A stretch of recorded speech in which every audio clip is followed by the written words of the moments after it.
I'll never forget the sound of Ethan's expensive shoes clicking against the marble floor as he walked into the boardroom that day. Everyone fell silent. My brother, who hadn't shown his face at Whitmore Technologies for 5 years, now stood at the head of the table in a suit that probably cost more than what most of our employees made in a month. "Good morning, everyone," he said with that charming smile that always worked on everyone, except Dad and me.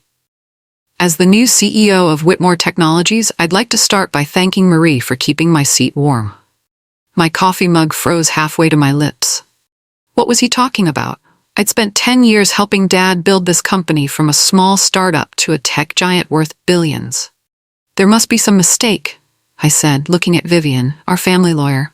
Her eyes darted away from mine. Ethan slid a document across the table. "No mistake, sis. Dad's will names me as sole heir and CEO. Then he said the words that made my blood turn to ice. "You're fired, Marie. Clear out your desk by noon." Everyone stared, waiting for me to cry or scream. I did neither. Dad had taught me better than that. Just a week earlier, I had stood beside Ethan at Dad's funeral. He had his arm around my shoulder as I sobbed into a tissue. "It's gonna be okay," he'd whispered. "We'll figure this out together." I actually believed him. After years of Dad paying off Ethan's gambling debts and bailing him out of trouble, I thought losing our father might have changed him. That maybe he finally understood what family meant. How stupid I was. Dad had built Whitmore Technologies from nothing. I still remember him working from our garage, teaching me code when I was just 12. Mom had died when I was 15, and after that, it was just the 3 of us. But while I stayed to help Dad with the business, Ethan took off to find himself across Europe, only calling when he needed money.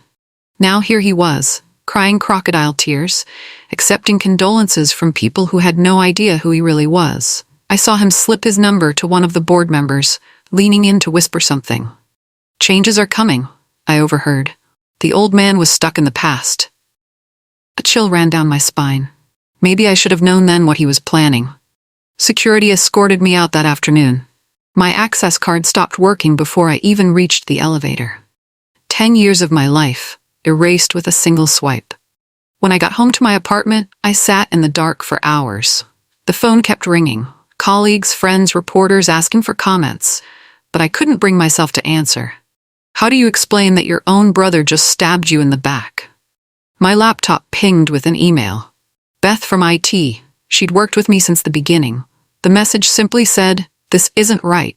Check the attachment." It was a video from a board meeting 3 weeks ago. Ethan sitting with a few board members at a coffee shop, discussing in hushed tones. Probable planning the company's future, one that didn't include me. The timestamp made my stomach turn.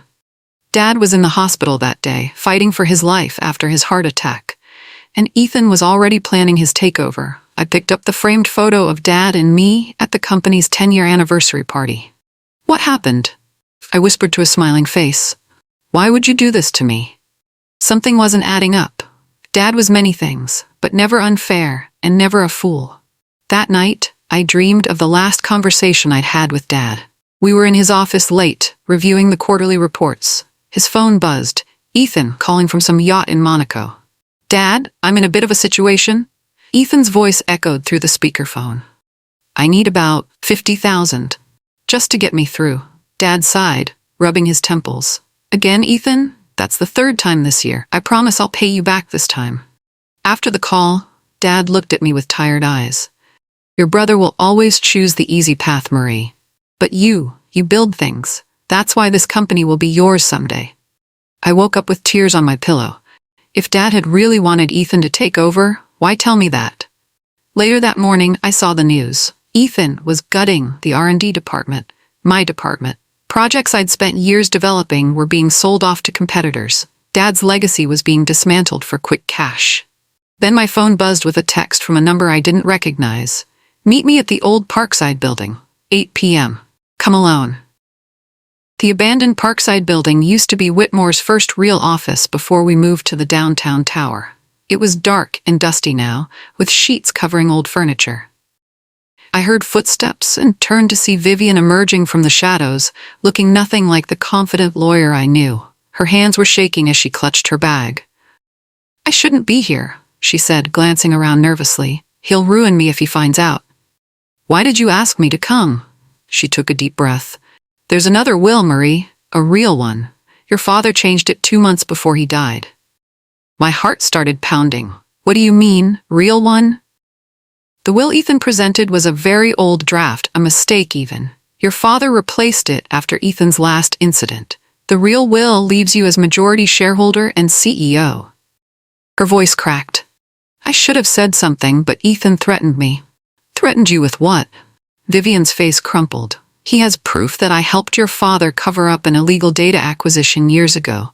I could lose my license, go to jail. She pulled out an envelope. This is a copy of the real will. The original is in a safe deposit box. I felt dizzy as I took it, seeing Dad's signature clear as day. Why didn't you come forward? I asked, anger bubbling up as I scanned the document. This is a legal will. It's notarized. Vivian sank into a dusty chair.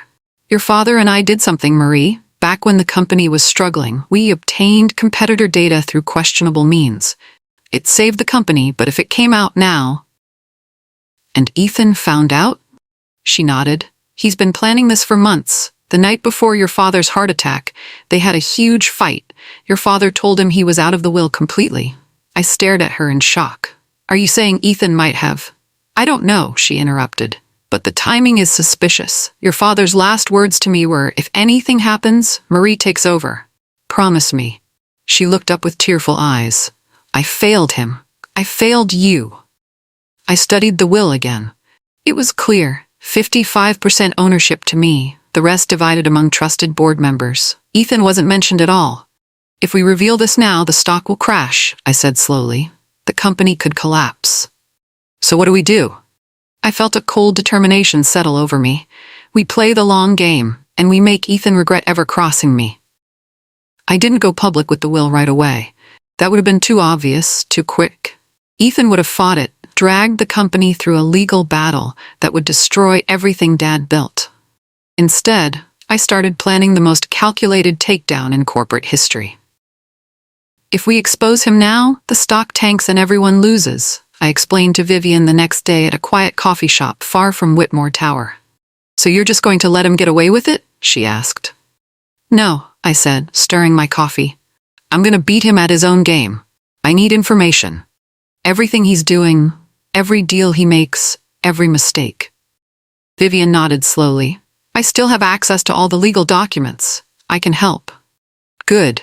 And I need someone on the inside, someone Ethan wouldn't suspect.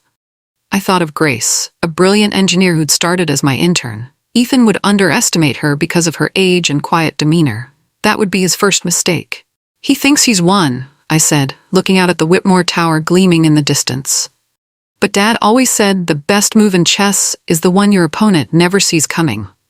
Vivian actually smiled. What's your first move? I'm going to pull on threads until his whole story unravels. Grace met me at a small diner, glancing nervously over her shoulder. They've moved me to a basement office, she said.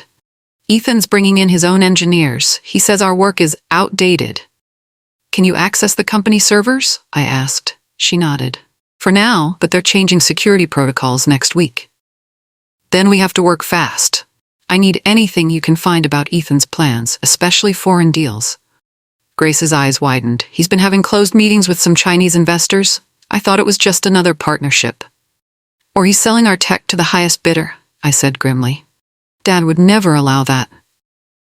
She slid a USB drive across the table. I've been backing up files every night.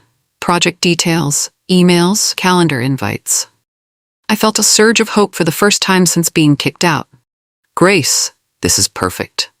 There's something else, she said, lowering her voice.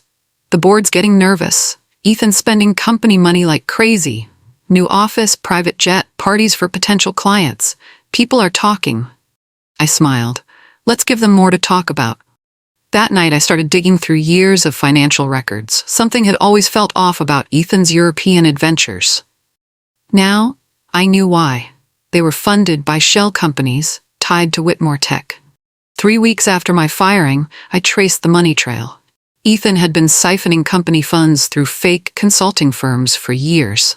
Dad either never knew or was protecting him. But Ethan had gotten careless since taking over. The amounts were bigger, the paper trail messier. He was draining the company like a parasite. I called our former CFO, Jim Watson, who'd retired the day after Ethan took over. "I've been waiting for your call," he said when we met at his fishing cabin. "That kid forced me out because I asked too many questions about his spending." "I need proof, Jim," I said. "Documentation I can take to the board." He hesitated. "Marie, I've got a family." Ethan made it clear what would happen if I talked. "My father trusted you for 15 years, I reminded him. "Would he want you to stay silent while Ethan destroys everything?" Jim stared at the water for a long moment. Then he walked to a fishing chest, digging beneath the tackle to pull out a weathered ledger. "I kept copies of everything," he said. "Unauthorized transfers, fake vendors, offshore accounts. There's even a record of him trying to sell our security patents to competitors." I flipped through pages of damning evidence, remembering Dad's words. "Build clean. When you cheat, it eventually shows." "Jim," I said softly, "you just handed me the key to the kingdom." I learned that Ethan was hosting a dinner for major investors at Castello's, the fancy Italian restaurant Dad used to love. Perfect timing for a casual coincidence. I wore my most expensive dress and had my hair done professionally. The maîtrade recognized me immediately.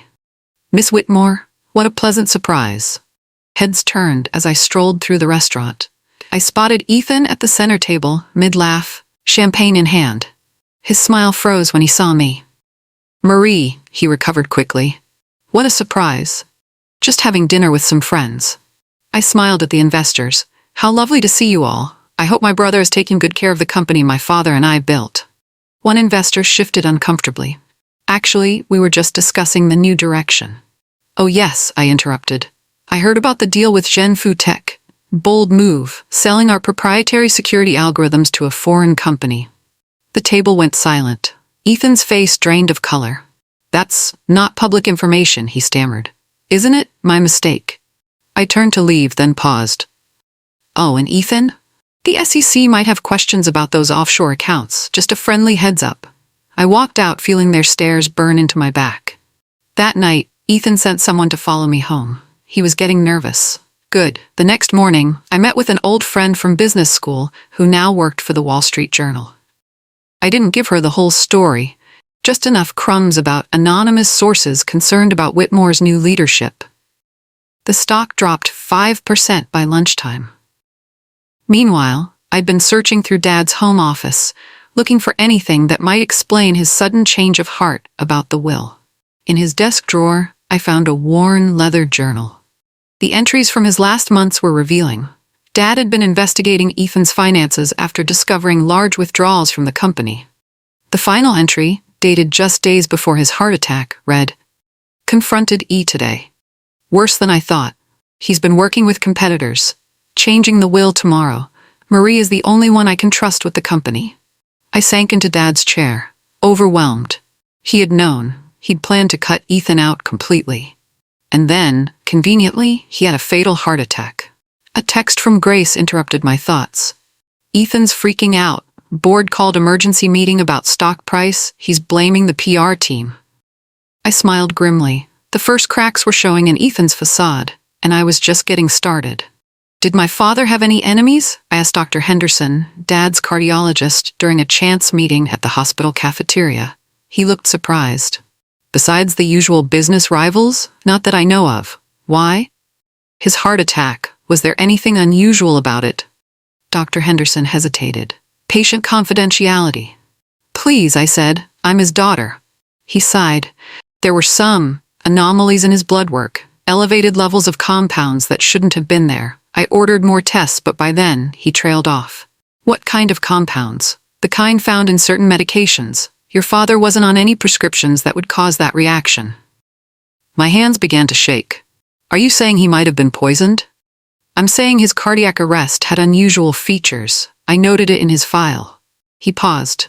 "The police never followed up. That night I called Vivian. I need Dad's medical records.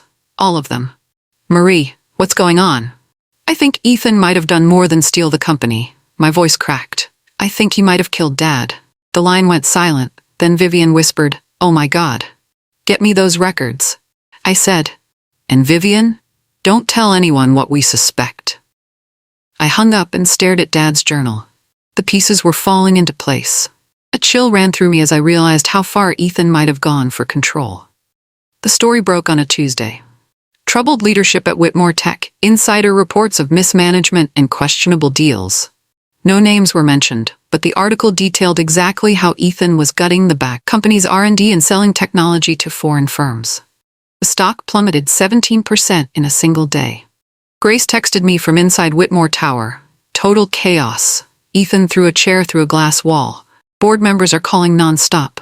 I was making progress, but not fast enough. Ethan still had the power, and now he was desperate, the most dangerous combination. That afternoon, I received an email from the board secretary. Emergency board meeting, Thursday 9 a.m., regarding company direction and leadership concerns. Minutes later, another email arrived. By order of CEO Ethan Whitmore, Marie Whitmore is prohibited from entering Whitmore Tech premises or attending any company functions.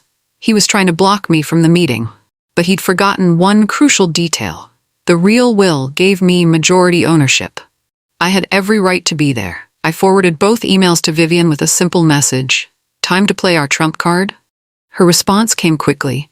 Not yet. We still need more board members on our side first. Let him think he's winning. I smiled. The board meeting would be Ethan's show of force, but the final act would be mine. I spent the next day meeting secretly with board members. Marcus Chen was first. He'd been Dad's friend for 20 years. I never believed Richard would choose Ethan. He admitted as we sat in his home office. But the will seemed legitimate. I showed him the real will. His eyes widened. Ethan threatened Vivian to keep quiet, I explained. He's been planning this takeover for months. Marcus studied the document. Why haven't you gone public with this? The legal battle would devastate the company. I need board support first. He nodded slowly. What Ethan's doing, it's destroying everything your father built. The R&D cuts alone will set us back years. Help me stop him, I said. When I make my move at tomorrow's meeting, I need allies. Marcus looked at the photo on his desk, him and Dad at the company's launch party. Richard was like a brother to me. Count me in. By evening, I'd secured 3 more board members. All were disgusted by Ethan's leadership and the evidence I'd shown them. Tomorrow will be ugly, I warned Vivian over the phone. Are you ready for that? I thought about Dad, about the company we'd built together, about the brother who had betrayed us both. I was born ready, I replied. The next morning, I dressed in Dad's favorite color, navy blue. As I fastened Mom's pearl necklace, I felt their presence with me. Security tried to block me at the Whitmore Tower entrance. Miss Whitmore, you're not authorized. Check again, I said calmly, sliding across a document Vivian had prepared. As majority shareholder, I have legal right to attend all board meetings. The guard looked confused but made a call upstairs. After a tense minute, he stepped aside. The boardroom fell silent when I walked in. Ethan was mid-sentence, his face flushing red when he saw me. What is she doing here? He demanded. I specifically said, Your sister has every right to be here, Marcus interrupted. As a shareholder. Ethan's eyes narrowed. A minor shareholder has no authority to. Not minor, I corrected, taking a seat directly across from him. Majority. The room erupted in murmurs. Ethan slammed his hand on the table. This is ridiculous. Security, remove her. No one moved. The tension was electric as board members exchanged glances. They knew something big was about to happen. Marcus nodded slightly to me. 3 other board members did the same. I had my allies. It was time. Before we proceed, I said to the board, I think we should discuss my father's true vision for Whitmore Technologies. I opened my laptop, projecting a document on the screen. Dad's plans for Whitmore Future Initiative, an ambitious project combining ethical AI with sustainable technology. This was Dad's passion project, I explained. He believed tech companies had a responsibility to build systems that helped humanity, not just generated profits. Several board members nodded in recognition. Dad had shared these ideas with them. And yet, I continued, under my brother's brief leadership, this initiative has been scrapped, the R&D team dismantled, proprietary technology sold to the highest bidder. Ethan shifted uncomfortably. That project was a money pit. I'm making necessary business decisions. By selling our security algorithms to foreign competitors? I challenged. By funneling company money into personal accounts? His face darkened. Those are baseless accusations. I smiled coldly. Nothing I say is baseless, Ethan. Unlike you, I have proof of everything. The atmosphere in the room changed. Several board members sat straighter, seeing the shift in power happening before their eyes. You have no authority here, Ethan hissed, but his voice lacked conviction. Actually, I replied, according to Dad's real will, I have all the authority I need. I met privately with the 3 biggest shareholders that afternoon in Marcus's office. They'd requested to see all my evidence before publicly backing me. I laid it out methodically, financial records showing Ethan's embezzlement, emails revealing the foreign technology sales, Dad's journal entries detailing his plan to remove Ethan from the company, and finally, the real will. Why would your father hide this will? Asked Janet Wong, our largest outside investor. He didn't, I explained. Ethan threatened our family lawyer to keep it buried. The investors exchanged looks. Howard Benson, a veteran venture capitalist, leaned forward. If what you're saying is true, Marie, we'll support you, but you need to go public with the will immediately. The company can't continue with this cloud hanging over it. You'll face legal challenges, warned the third investor. Ethan won't go quietly. I thought about all I'd learned in the past weeks, about Ethan's desperation, about how far he might have gone to seize control. I'm prepared for that, I said. The question is, are you with me? They looked at each other, then back at me. Janet nodded first, then Howard, then the third. We represent 40% of the shares, Howard said, combined with your 51% from the real will. I allowed myself a small smile. Ethan doesn't stand a chance. Tomorrow, then, Janet confirmed. We make it official. I was walking to my car in the underground parking garage when I heard footsteps behind me. I turned to find Ethan stepping out from between 2 cars. You think you're so clever, he snarled, his usual charm completely gone. Turning the board against me? Digging up ancient history? It's over, Ethan, I said calmly, though my heart was racing. The investors know everything. The real will comes out tomorrow. He moved closer, and I noticed with alarm how unsteady he seemed. His eyes were bloodshot, his expensive suit wrinkled. You have no idea what I've sacrificed to get here, he hissed. What I've done. Dad never appreciated me. Never saw my potential, just like you. Dad saw exactly who you were, I replied, reaching slowly into my pocket for my phone. That's why he changed his will. Something dangerous flashed in Ethan's eyes. You don't know anything. I know about the heart medication, Ethan. The compounds in Dad's bloodstream that Dr. Henderson couldn't explain. His face went blank with shock. Then he lunged forward, grabbing my arm. You little... I was ready. My phone was already recording, capturing his admission and now his assault. I twisted away, backing toward the elevator. It's all being recorded, Ethan. Everything you say, everything you do. It's over. His face crumpled as he realized he'd been trapped. In that moment, he looked pathetically small. I sent the video to Vivian before I even reached my car. The next morning dawned bright and clear. I felt strangely calm as I dressed for the most important day of my professional life. Then my phone rang. It was Marcus, his voice urgent. Marie, something's happening. Ethan's called an emergency board vote to approve a merger with Tectonics Inc. They're meeting in 20 minutes. My blood ran cold. Tectonics was a notorious corporate raider that stripped companies for parts. If they acquired Whitmore Tech, everything would be sold off. He's trying to burn it all down before we can stop him, I realized aloud. We need to block this, now. I called Vivian immediately. Can we get an injunction? On what grounds? Fraud. Breach of fiduciary duty. The fact that he's not the rightful CEO. Vivian paused. I'd need a judge to hear us immediately. Make it happen, I urged. I'll stall the board meeting. I rushed to the courthouse while Vivian pulled strings with a judge she knew.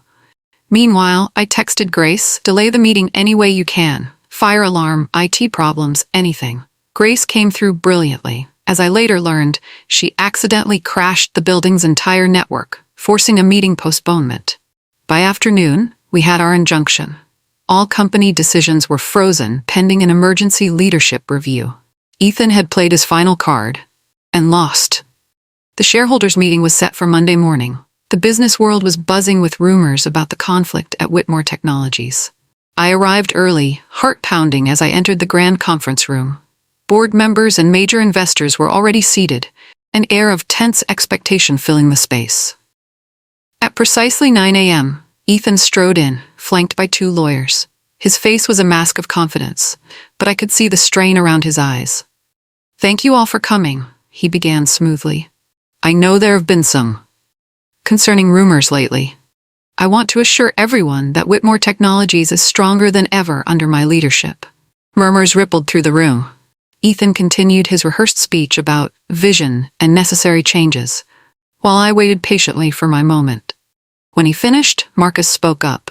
"Before we continue, there's an urgent matter regarding company leadership that must be addressed." All eyes turned to me as I stood.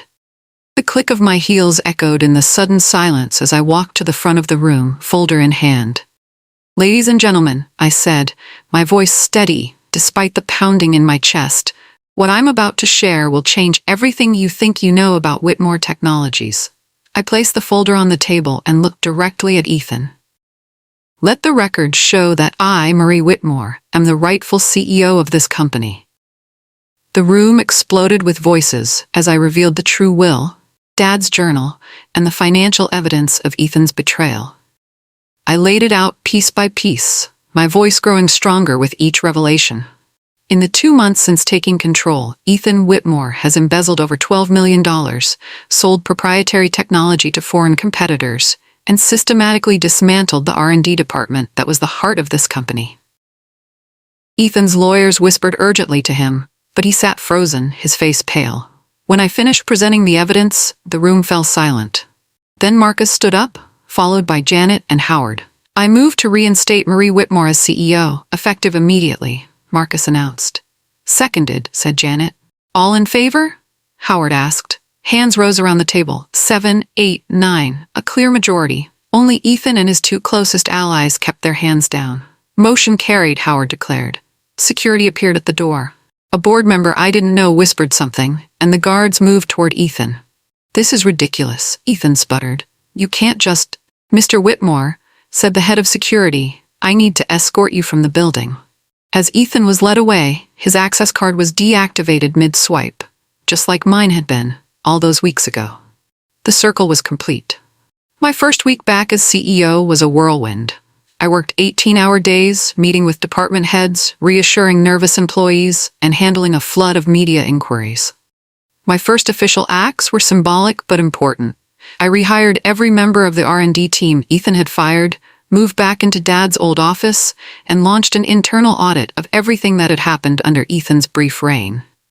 The stock began to recover as confidence in the company returned. Articles appeared with headlines like "Whitmore Tech, the Phoenix Rises," and "Sisters Triumph, how Marie Whitmore reclaimed her father's legacy." On Friday afternoon, I gathered the executive team in the boardroom where I'd been humiliated weeks before. "Whitmore Technologies was built on innovation and integrity," I told them. "My father believed in creating technology that made the world better, not just more profitable. Today, we return to that vision." I unveiled plans for the Whitmore Future Initiative, Dad's dream project, now expanded and upgraded. A comprehensive plan to develop AI systems that prioritized ethics and sustainability.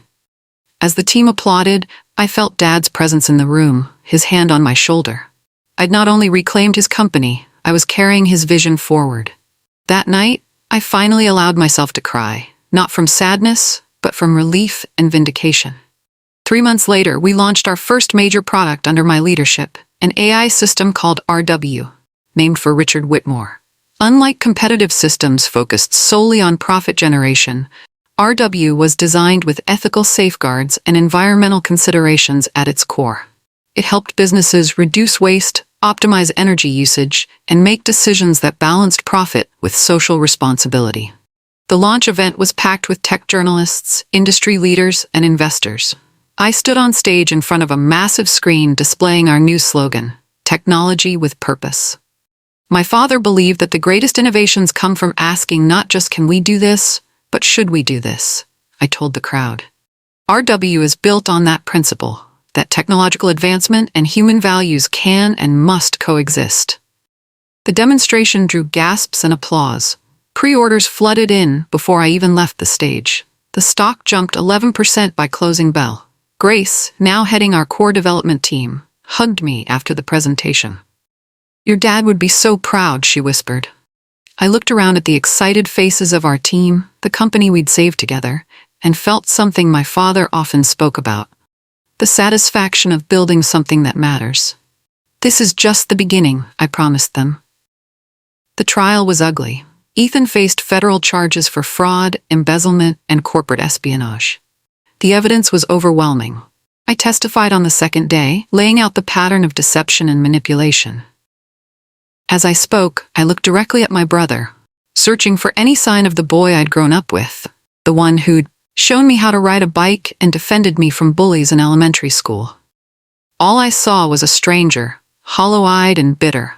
The medical evidence regarding Dad's death was inconclusive, not enough to bring charges, but enough to raise serious questions. Ethan maintained his innocence on that count, and part of me hoped he was telling the truth. I couldn't bear the alternative. After the verdict came in, guilty on all charges, I visited Ethan in holding before sentencing. We sat across from each other, separated by a table and years of broken trust. "Why?" I asked simply. "Why did you hate us so much?" He looked up, his handsome face haggard. "I never hated you. I hated being invisible next to you, Dad's perfect daughter, the genius, the heir apparent." "You chose to leave," I reminded him. "I chose to find my own path," he snapped. Then quieter, "But there was never going to be room for me at Whitmore, not with you there. So you tried to burn it all down." He met my eyes. "I wanted to prove I could run it better than either of you." I stood to leave, suddenly exhausted. "Dad built something that mattered, Ethan, and you tried to destroy it for your ego." "Marie," he called as I walked away. I paused but didn't turn. "I never touched his medication," he said softly. "I swear." I nodded once, then left, knowing I'd never be back. 1 year to the day after Ethan fired me, I stood in the gleaming lobby of Whitmore Tower, watching employees stream in for work. The company had not just recovered, it was thriving. RW had become an industry standard. Our stock had tripled. A young intern approached, clipboard clutched nervously to her chest. "Miss Whitmore, I just wanted to say thank you for the mentorship program. It's changing my life." I smiled, remembering how Dad had mentored me. "What's your name?" "Zoe. I'm studying AI ethics. I wrote my thesis on your RW system." We chatted for a few minutes about her work. As she turned to leave, she hesitated. "Is it true what they say, that your brother stole the company and you took it back?" The question caught me off guard. So much had happened, so much pain and vindication and growth. "No," I said finally, "I didn't take it back." I looked up at the company logo, my father's initials woven into the design. "I earned it." Zoe smiled, understanding lighting up her face. She walked away with a new confidence in her step. I turned toward the elevators, ready for another day of building my father's legacy. My legacy now. The board meeting would start in 20 minutes, where we'd review plans for global expansion. My assistant had already texted that investors were excited about our new projects. Behind my desk hung a simple framed photo, Dad and me in the original garage office, surrounded by computer parts, both of us smiling with grease-stained hands. Below it, a small brass plaque with words Dad used to say, "Build something that matters." Every day, that's exactly what I did. Not because I was trying to prove anything to Ethan or anyone else, but because building things that mattered was in my blood. It's who I was always meant to be. Dad knew that all along, and now so did everyone else.